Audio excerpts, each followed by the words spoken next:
Bonjour à tous. J'ai eu beaucoup d'écho, si on peut baisser un petit peu. Merci. J'ai pour habitude de commencer mes prédications en vous demandant comment vous allez. Et ce matin, je ne vais pas déroger à la règle. J'espère que vous allez bien ce matin. Ça va? La forme?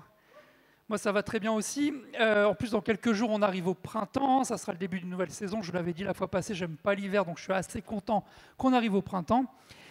Et quand je me suis préparé pour ce message, je me suis placé devant Dieu, j'ai prié et j'ai vraiment eu à cœur de revenir à nouveau sur un message d'encouragement face à l'épreuve.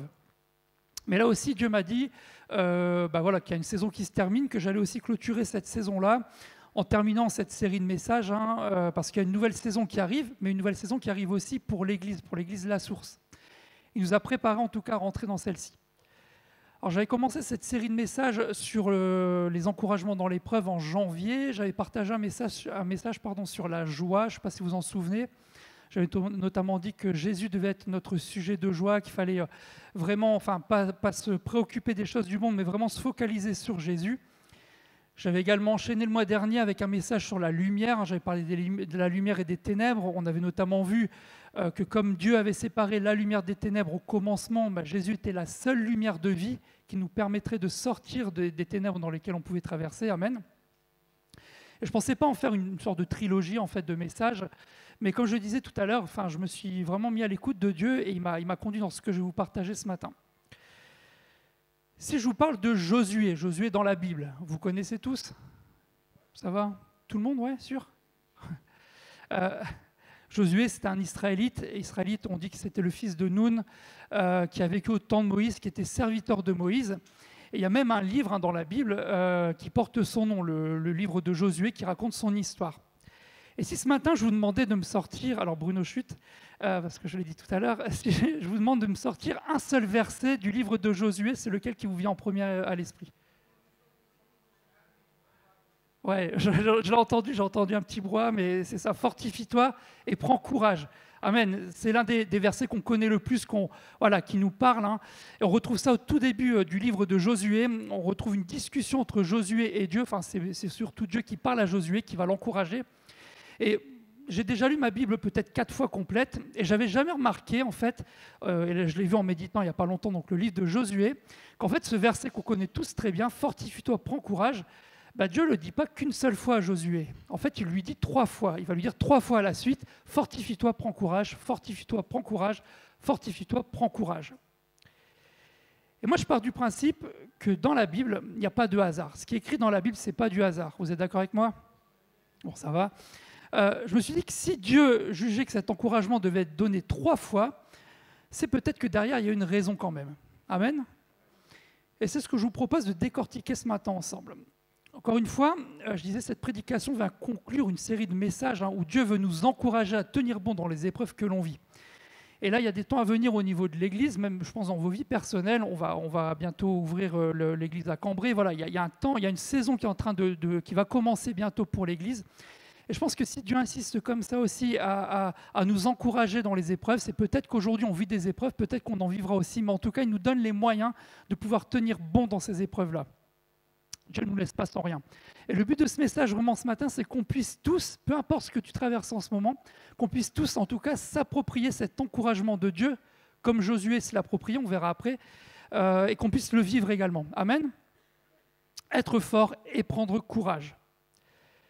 Alors avant de commencer mes 3 parties, on va prendre un petit préambule parce que avant de lire le passage qui nous intéresse, on va se remettre dans le contexte quand même. C'est important de comprendre pourquoi Dieu a dû s'y reprendre à 3 fois, enfin pas dû s'y reprendre à 3 fois, mais a senti le besoin de se prendre 3 fois pour encourager Josué. On l'avait dit un petit peu avant, Josué était un Israélite, serviteur de Moïse, fidèle à Moïse, fidèle à Dieu surtout. Et on va lire le premier verset du livre de Josué. On va lire les 2 premiers versets. En fait, Josué 1, versets 1 à 2. Et pour une fois, j'ai pris la version second et pas Summer. Je change un peu. Et on va comprendre, en fait, en lisant ça, ce que Josué, la période dans laquelle Josué est en train de vivre, en fait. Qu'est-ce qu'il est en train de traverser? Ouais, super. Après la mort de Moïse, serviteur de l'Éternel, l'Éternel dit à Josué, fils de Nun, serviteur de Moïse: Moïse, mon serviteur, est mort. Maintenant, lève-toi, passe ce Jourdain, toi et tout ce peuple, pour entrer dans le pays que je donne aux enfants d'Israël. » Amen. On comprend ici clairement en lisant ce passage-là que suite à la mort de Moïse, c'est Josué qui va devenir le leader du peuple d'Israël. On est d'accord avec ça, c'est ce qui est écrit ici. Hein. Amen. Et on en est là en fait. Moïse vient de mourir, Moïse est mort. Et ça y est, c'est au tour de Josué de prendre la relève. On y est, ça y est, c'est le moment en fait. Et j'aimerais qu'on se mette quelques secondes, enfin quelques minutes même, dans la tête de Josué à ce moment-là. Qu'est-ce qu'il devait ressentir Josué ? Moïse vient de mourir, ça y est, c'est à lui de prendre la place de Moïse. Il passe après Moïse. Moïse, c'est quand même le gars qui a séparé la mer en deux, quoi. Il a séparé la mer en deux, il a fait traverser tout un peuple la mer à pied sec. Enfin, je ne sais pas si ça vous est déjà arrivé de faire ça. Moi, jamais. Hein. Moïse, il en a fait d'autres, hein, des miracles. Moïse, il a une vie de miracle. Moïse, c'est aussi la personne qui a rencontré Dieu. Pas une fois, deux fois. Hein. Il y a le buisson ardent, puis il y a sur le mont Sinaï. Enfin, c'est incroyable ce qu'il a vécu. Moïse, c'est aussi celui avec qui Dieu a conclu une alliance avec son peuple. C'est pas n'importe qui, Moïse. Hein. Et Josué passe après Moïse. Vous imaginez un petit peu ? Moïse, il était là, quoi. Enfin, waouh, il passe après lui. Et puis, il devient leader du peuple d'Israël. Le peuple d'Israël, hein, c'est les mecs qui ont traversé la mer à pied sec. Puis juste après, ils se plaignent, ils râlent déjà. Bon, on a faim, on aurait dû rester là-bas en Égypte, on avait à manger. Hein. Ils ont râlé tout le long, ils se plaignaient tout le temps, ils ont fait que se plaindre. Ça se demandait s'ils n'étaient pas un peu français, non ? C'était ma blague du jour. Le peuple d'Israël, c'est également les mêmes qui voient Moïse monter sur le mont Sinaï. Ils sont là, waouh, il va à la rencontre de Dieu. Puis ils attendent, puis il est long, il ne redescend pas. Oh, ils sont impatients, ils disent, bah, on n'a qu'à construire un Dieu, puis on va l'adorer. Puis ils construisent un veau d'or, et puis ils commencent à adorer le veau d'or, quoi. Vraiment un peuple impatient, un peuple insoumis, un peuple qui râle. Et voilà que Josué va devoir les gérer maintenant. Vous imaginez un petit peu ? Et pour faire quoi, en fait ? Dieu les envoie faire quoi ? Conquérir un pays. Il les envoie partir en guerre, en fait. Hein. Il ne les envoie pas juste se promener, ils vont partir en guerre, en fait. Et lui, Josué va devoir convaincre le peuple d'y aller. Il va convaincre le peuple que c'est la bonne décision à prendre. Je disais récemment, Emmanuel Macron a fait une allocution là, par rapport à la guerre en Ukraine avec la Russie. Puis il disait, voilà, s'il faut, on enverra des troupes, etc. Et j'ai vu un sondage, il y a 35% des Français qui sont OK pour envoyer des troupes là-bas. C'est un Français sur 3. C'est pas beaucoup, hein. Et moi, je pense vraiment que les Israélites, ils ne devaient pas être plus motivés que les Français pour aller en guerre non plus. Hein. On n'a jamais envie d'aller en guerre. Alors, vous imaginez avec tout ça la pression que devait ressentir Josué, ce qu'il devait ressentir à ce moment, au moment de la mort de Moïse, de dire, voilà, c'est mon tour maintenant, quoi. Et c'est là que Dieu va intervenir pour l'encourager. Je vais prendre un petit exemple au travail. Quand je change d'agence, moi, j'aime bien regarder où l'agence dans laquelle je vais aller est classée. En fait, on a des classements d'agences. Je me dis, bon, s'ils sont dans les derniers, c'est facile. Au pire, j'y vais, ça ne marche pas. Bon, ils étaient déjà nuls, ça restera nul. Par contre, si ça fonctionne, je peux toujours dire, je suis arrivé, depuis que je suis arrivé, ça va mieux. Et bon, j'exagère un peu, hein, mais c'est... quand j'ai pris mon poste à Lens, en fait, c'est une agence qui fonctionnait déjà très bien. Et quand mon patron m'a reçu, il me dit, voilà, il n'y avait pas de directeur depuis plusieurs mois. Et il me dit, écoute, là, voilà, on a besoin de mettre un directeur. Mais il fait, l'agence, elle va très bien, en fait. Hein. Je me demande s'ils ont vraiment besoin d'un directeur, en fait. Ah ouais, ok. Et moi, je prends cette agence-là, je me dis, wow, la pression qui est en train de me mettre, en fait, j'ai pas le droit de me louper, quoi. J'ai pas le droit d'être moins bon que le classement de l'agence actuelle. Ça m'a mis un coup de pression, je me suis dit, mais rien que cette situation-là, la pression que je me suis mise, j'imagine même pas Josué ce qu'il a dû ressentir à ce moment-là, au moment de la mort de Moïse. Mais c'est à ce moment précis que Dieu va venir à sa rencontre et va venir l'encourager. Et c'est ce qu'on va regarder ce matin. Avant d'aller plus loin quand même, je vais quand même raconter la fin de l'histoire de Josué. Josué a été un leader excellent, vous connaissez l'histoire, il a été un leader excellent, il a réalisé sa mission, il a emmené le peuple dans le pays promis, il a pris possession du pays promis. Et mon frère, ma sœur, ce matin, peu importe la situation dans laquelle tu vis, peu importe les épreuves que tu es en train de vivre aujourd'hui, Dieu veut t'encourager ce matin, comme il a encouragé Josué à l'époque. Alors reste à son écoute et sois attentif à sa voix. Amen. Allez, on va commencer la première partie. On va prendre Josué, chapitre 1, le verset 6. Si tu peux l'afficher, super. Fortifie-toi et prends courage. C'est Dieu qui parle à Josué. Hein. Fortifie-toi et prends courage, car c'est toi qui mettras ce peuple en possession du pays que j'ai juré à leur père de leur donner. Amen. Alors, vous verrez, cette première partie est un peu plus longue que les deux autres, parce qu'il y a pas mal de choses à dire. Parce que dans ce premier encouragement, moi je ressors deux éléments forts en fait. Je ressors deux choses essentielles qui vont permettre à Josué de tenir bon. En fait, ça sera également deux clés qu'on pourra nous garder aussi dans nos cœurs dans les épreuves. La première chose, c'est que Josué a été choisi par Dieu pour être le leader du peuple. Ce n'est pas lui qui s'est mis leader, ce n'est pas le peuple qui l'a mis leader, ce n'est pas Moïse qui l'a mis leader, c'est Dieu qui l'a choisi pour être leader. Et Dieu le lui rappelle, je t'ai choisi. La deuxième chose, c'est que Dieu lui rappelle sa promesse et lui dit, je vais accomplir ma promesse. Dieu accomplit toujours ses promesses. Amen. Et on a là deux principes qui sont essentiels pour Josué, mais vous verrez qu'on fera le parallèle avec nous, qu'ils seront tout autant pour nous fortifier, nous faire reprendre courage dans les épreuves. Donc je disais, Dieu rappelle tout d'abord à Josué qu'il l'a choisi pour leader le peuple. On retrouve ça dans Nombre au chapitre 27, si tu peux afficher, donc Nombre 27, les versets 16 à 20, je vais vous les lire. Il dit que, c'est une discussion entre Moïse et Dieu. Donc là, Moïse, il dit voilà, que l'Éternel, le Dieu des esprits de toute chair, établisse sur l'assemblée un homme qui sorte devant eux, qui entre devant eux, qui les fasse sortir, qui les fasse entrer, afin que l'assemblée de l'Éternel ne soit pas comme des brebis qui n'ont point de berger. Dieu va répondre à Moïse. L'Éternel dit à Moïse, prends Josué, fils de Nun, homme en qui réside l'Esprit, et tu poseras ta main sur lui. Tu le placeras devant le sacrificateur Éléazar et devant toute l'assemblée. Tu lui donneras les ordres sous leurs yeux. Tu le rendras participant de ta dignité, afin que toute l'assemblée des enfants d'Israël l'écoute. Amen. Encore une fois, ce n'est pas Moïse qui a choisi Josué, c'est vraiment Dieu qui l'a choisi, qui l'a tiré du peuple et qui l'a établi. Et quand on lit ce passage-là, on voit bien que Dieu n'a pas choisi Josué par rapport à ses facultés, il n'a pas choisi parce qu'il était grand, parce qu'il était petit, parce qu'il était fort. Non, pas du tout. Il a juste choisi pour une chose, c'est écrit, parce que l'Esprit réside en lui. Il a dit, je choisis Josué parce que l'Esprit réside en lui. Le mot hébreu pour esprit ici, c'est ruach. Alors, il y a différentes définitions, mais c'est notamment esprit de Dieu. Mon esprit, en fait, demeure en lui. Dieu ici, ce n'est pas basé sur des qualités humaines pour établir Josué. Il a choisi parce que son esprit demeurait en lui. Et Dieu savait à ce moment-là que Josué serait suffisamment malléable, suffisamment à son écoute pour pouvoir accomplir la mission qu'il va lui confier. Amen. C'est Dieu qui va qualifier ensuite Josué. C'est lui qui va qualifier, c'est lui qui va lui donner les qualités, qui va lui donner les choses nécessaires pour pouvoir accomplir sa mission. Amen. Dieu va le lui rappeler. Il va également lui rappeler la promesse qu'il a faite au peuple d'Israël. On la trouve dans Exode. Et si tu peux afficher Exode 6, les versets 6 à 8. J'essaie de me relire pour un truc, mais je n'arrive pas, c'est pas grave. J'écris mal. C'est pourquoi, dit aux enfants d'Israël, je suis l'Éternel, je vous affranchirai des travaux dont vous chargent les Égyptiens, et je vous délivrerai de leur servitude. Je vous sauverai à bras étendus et par de grands jugements. Je vous prendrai pour mon peuple, je serai votre Dieu, et vous saurez que c'est moi, l'Éternel, votre Dieu, qui vous affranchit des travaux dont vous chargent les Égyptiens.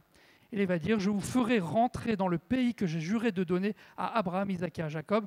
Je vous le donnerai en possession, moi, l'Éternel. Ça, c'est la promesse que Dieu fait au peuple d'Israël. Et Dieu le rappelle à Josué. Moi, j'ai fait une promesse au peuple, et je vais l'accomplir maintenant avec toi. Et si on pouvait résumer en fait ce que dit Dieu à Josué, dans les versets qu'on a lus plus tôt, c'est « Mais Josué, fais-moi confiance, fais-moi confiance. Fais-moi confiance parce que c'est moi qui vais te donner les moyens d'accomplir ta mission. C'est pas toi. Moi, j'ai donné les moyens, j'ai donné tout ce qu'il faut pour que tu puisses accomplir ta mission parce que je t'ai choisi.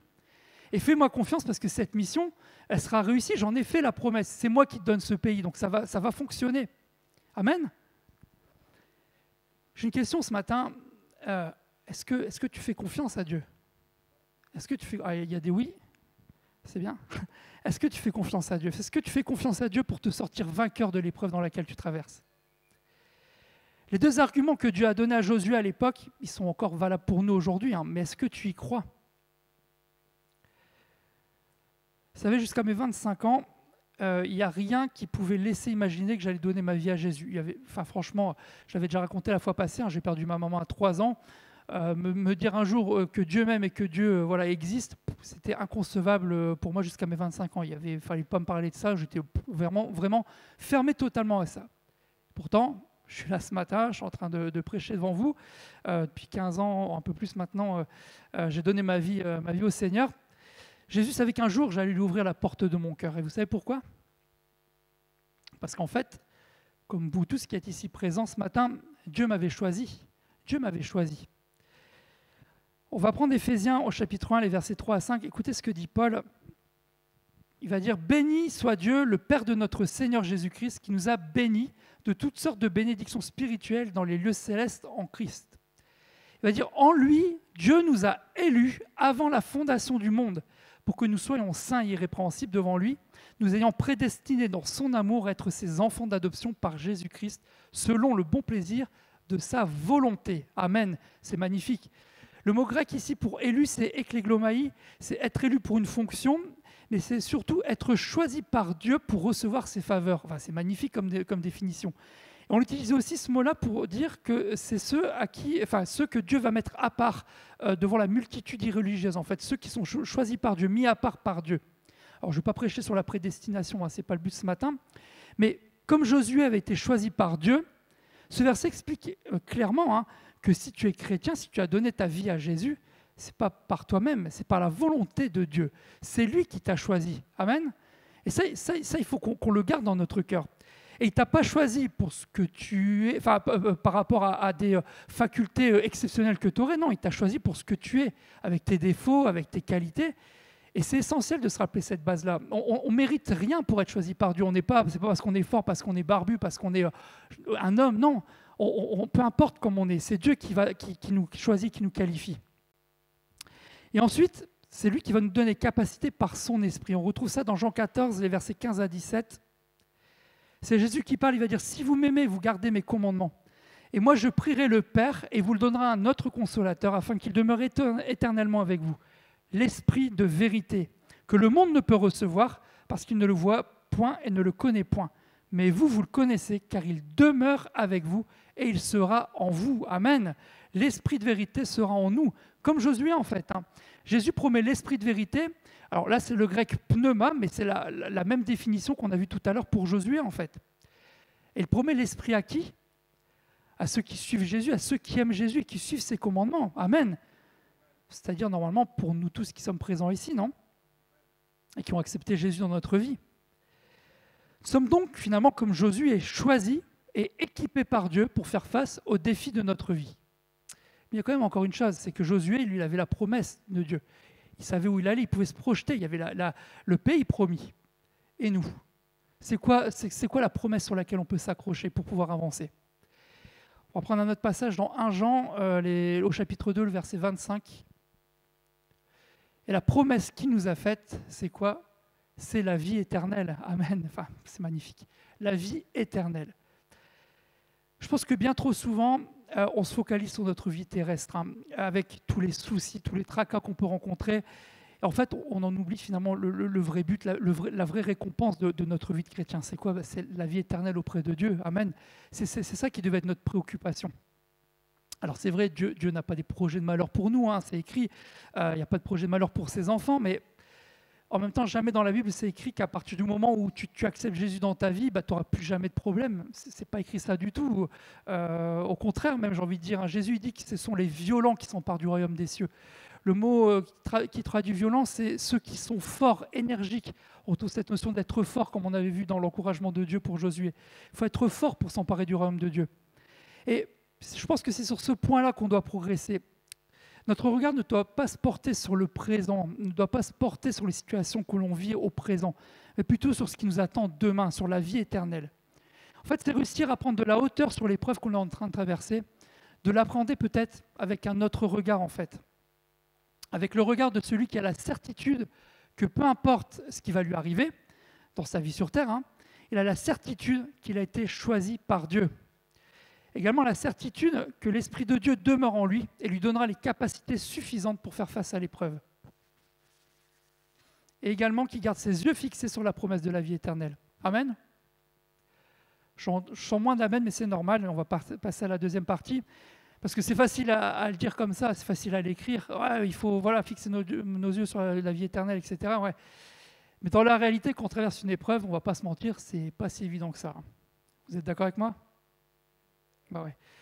Et c'est là que va intervenir le deuxième encouragement de Dieu auprès de Josué. Un encouragement peut-être un peu plus concret que le premier. On va prendre donc le passage, c'est dans Josué chapitre 1, les versets 7 à 8. Fortifie-toi seulement et aie bon courage en agissant fidèlement selon toute la loi que Moïse, mon serviteur, t'a prescrite. Ne t'en détourne ni à droite ni à gauche, afin de réussir tout ce que tu entreprendras.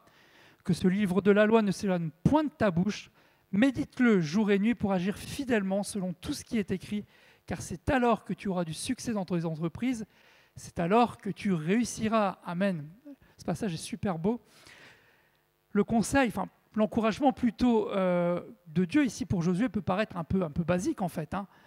Mais encore une fois, je pense que si Dieu juge bon de le rappeler à Josué, c'est qu'il en avait besoin. Et je pense sincèrement que nous aussi, on en a besoin. Pour résumer ce que Dieu est en train de dire ici, en fait, il lui explique d'appliquer précisément ce que la loi enseigne en fait. Et pour appliquer ce que la loi enseigne, pour faire ça, il n'y a pas le choix de la méditer encore et encore, de commencer à l'apprendre, la connaître, pour pouvoir l'appliquer. On ne peut pas juste dire j'ai lu une fois, ça y est, je peux appliquer la parole de Dieu facilement. Non, il faut toujours la méditer, toujours puiser dedans. Mais cet encouragement, comme je le disais juste avant, il est aussi valable pour nous. Paul d'ailleurs va encourager Timothée à méditer, connaître la parole de Dieu. On retrouve ça dans 2 Timothée au chapitre 3, les versets 14 à 17. Paul il dit, toi, demeure dans les choses que tu as apprises et reconnues certaines, sachant que tu les as apprises dès ton enfance. Donc on voit bien que ça commence dès le plus jeune âge.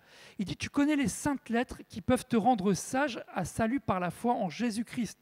Toute écriture est inspirée de Dieu, est utile pour enseigner, convaincre, pour corriger, pour instruire dans la justice, afin que l'homme de Dieu soit accompli et propre à toute bonne œuvre. Alors je le sais, on a certainement tous une Bible ici, mais qu'est-ce qu'on en fait de notre Bible? Qu'est-ce qu'on en fait de notre Bible? Dans la Bible, on trouve plein de choses. On trouve un mode de vie éduqué, enseigné par Jésus, que l'on se doit d'appliquer. On l'a vu tout à l'heure dans Jean 14, celui qui aime Jésus applique ses commandements. Mais on trouve aussi des encouragements, on va trouver des promesses, on va trouver plein de choses comme ça, des solutions aux problèmes qu'on pourrait rencontrer également. Est-ce que vous êtes d'accord avec ça? Amen. On trouve plein de choses. En fait, la parole de Dieu, on pourrait dire qu'elle a la réponse à tout en vrai. Et c'est pour ça que Dieu encourage Josué à s'accrocher à la parole. Parce que ça lui permettra de savoir comment réagir, par exemple, devant telle ou telle situation, de pouvoir s'adapter à cette situation-là, pouvoir également faire des bons choix quand il va devoir prendre des décisions, pouvoir être inspiré, prendre les bons choix. Et on ne va pas se mentir ce matin, mais quand on a un problème dans notre vie aujourd'hui, on fait quoi? On cherche une solution, on va sur Internet et on cherche une solution. Tu as un bouton sur le nez, tu vas aller sur Doctolib en disant voilà, j'ai un bouton sur le nez, c'est quoi les symptômes, les machins, les trucs, et puis voilà. Alors, je dis, c'est pas forcément mauvais, attention, il y a des bonnes choses, il y a aussi des mauvaises choses. C'est pas forcément mauvais d'aller chercher des solutions, d'aller chercher des réponses là-dessus. Mais est-ce qu'on ne devrait pas en priorité aller puiser dans la Bible pour trouver des solutions à nos problèmes? Non? Si, quand même. Amen. Lorsque j'ai fait la formation des responsables spirituels de la Porte Ouverte de Mulhouse, en plus des cours qu'on avait, ils nous demandaient d'apprendre un verset par cœur par semaine. Tu te rappelles, Alexis? J'ai recompté, j'ai retrouvé la feuille, il y avait 83 versets à apprendre au total. Je crois que ça dure 1 an et demi la formation, 83 versets à apprendre par cœur, donc un par semaine. Et toutes les semaines, on était interrogés après le cours, un exemple, citer Jean 4, verset 24. Puis nous, on devait répondre à l'écrit, on envoyait la réponse, et on était noté en fait dessus, et ça comptait dans notre note finale. Alors au début, c'est facile, tu as un verset, bon, tu l'apprends, ça va, 2 versets, 3, 4, 5, 10, ça va encore. Quand vous commencez à arriver à 40 versets, 50 versets, vous devez les garder en tête, tu te rappelles Alexis. Puis on vous dit, si tel verset, alors tu es là, tu cherches dans ta tête et tout, quel verset, etc.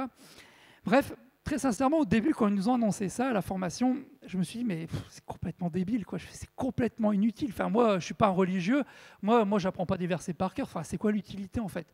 Mais bon, comme c'était noté, je dis, je vais le faire. Non, mais je ne vais pas vous mentir. Mais en fait, au fil des semaines, au fil des mois, je me suis rendu compte que je m'étais complètement trompé.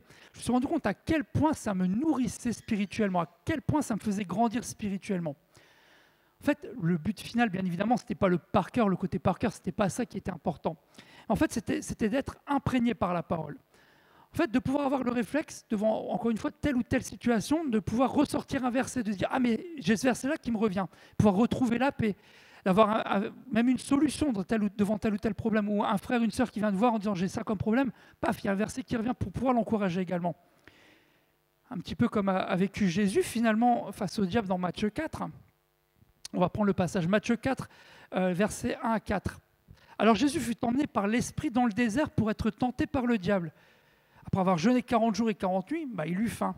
Alors le tentateur, s'étant approché de lui, lui dit « Si tu es le Fils de Dieu, ordonne que ces pierres deviennent des pains. » Et Jésus lui répondit « Il est écrit, l'homme ne vivra pas de pain seulement, mais de toute parole qui sort de la bouche de Dieu. » Amen. Jésus est en train de faire quoi ici? Il est en train de se défendre par la parole. Il répond au diable par la parole, parce qu'il la connaissait, parce qu'il avait médité, parce qu'il s'était imprégné de la parole. Ici, Deutéronome chapitre 8, je crois, verset 3. Il se défend par la parole devant le diable, devant l'épreuve, en fait. Et c'est ça que Dieu vous nous encourager dans le passage avec Josué.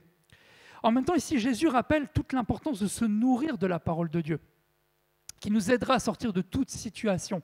Amen. Je ne vous sens pas convaincu, alors je vais vous raconter un témoignage. J'avais tout prévu. Je vais vous raconter un petit témoignage. Je vous avais déjà dit, je pense, Manon est issue d'une grande famille.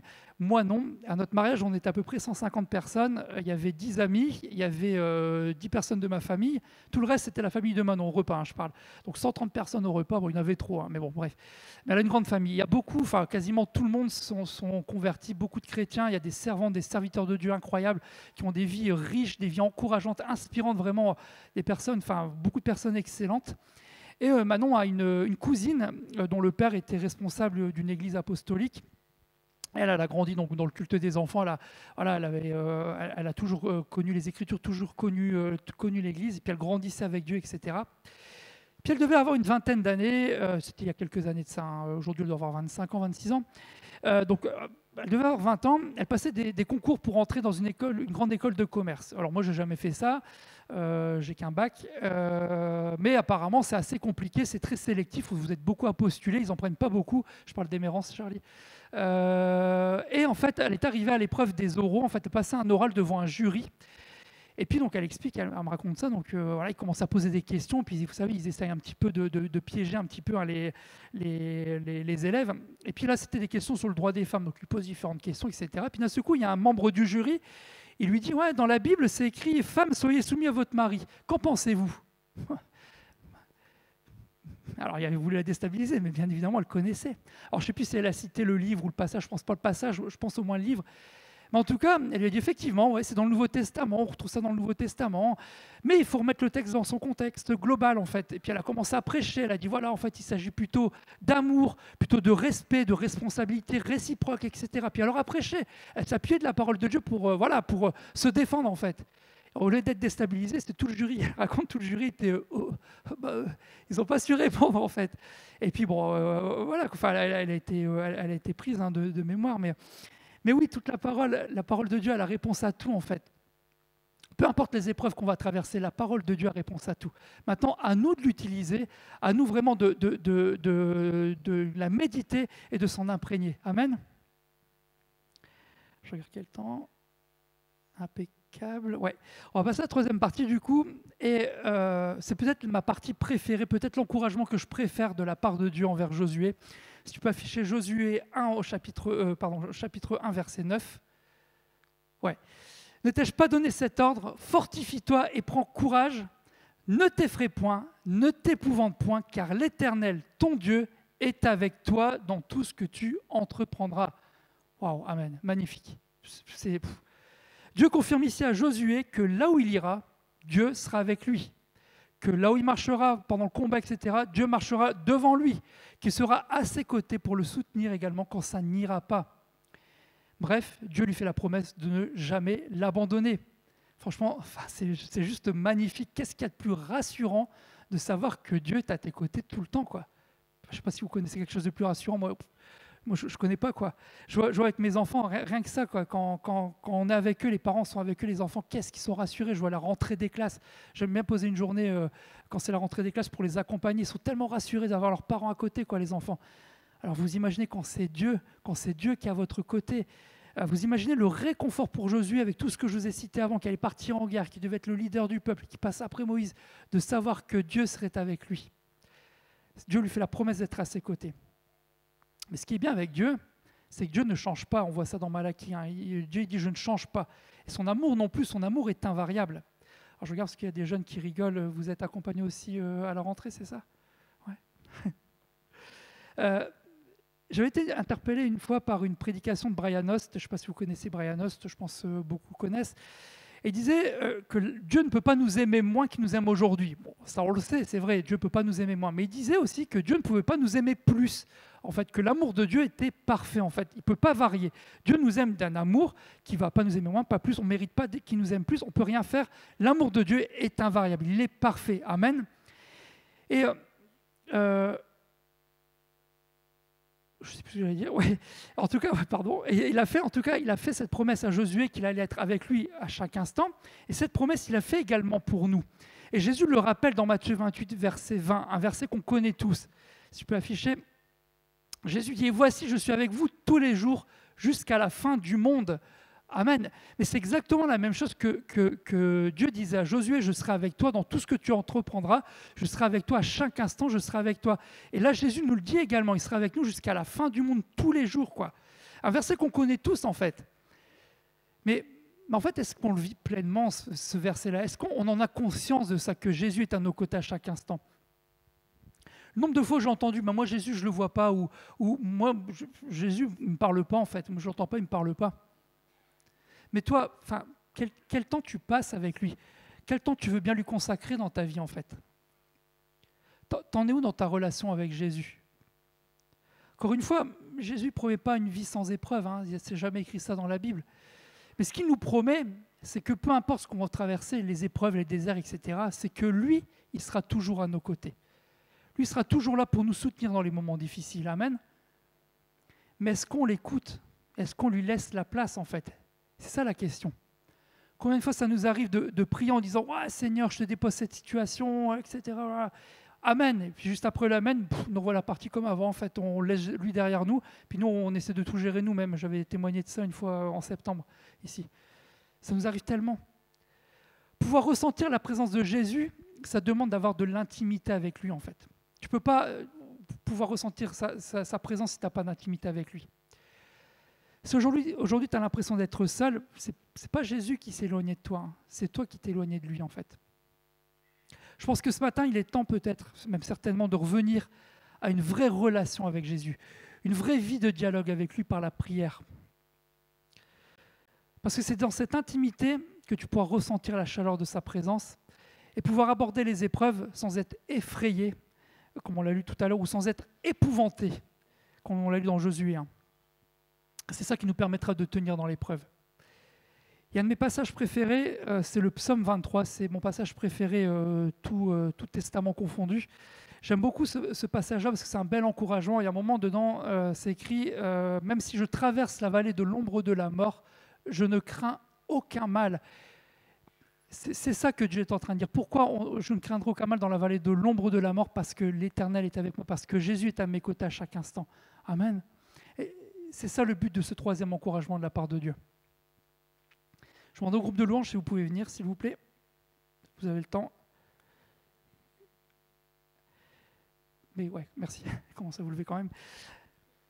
Juste après ces encouragements, qu'est-ce que va faire Josué? Il va rassembler les chefs des peuples et on va le lire à la fin du chapitre.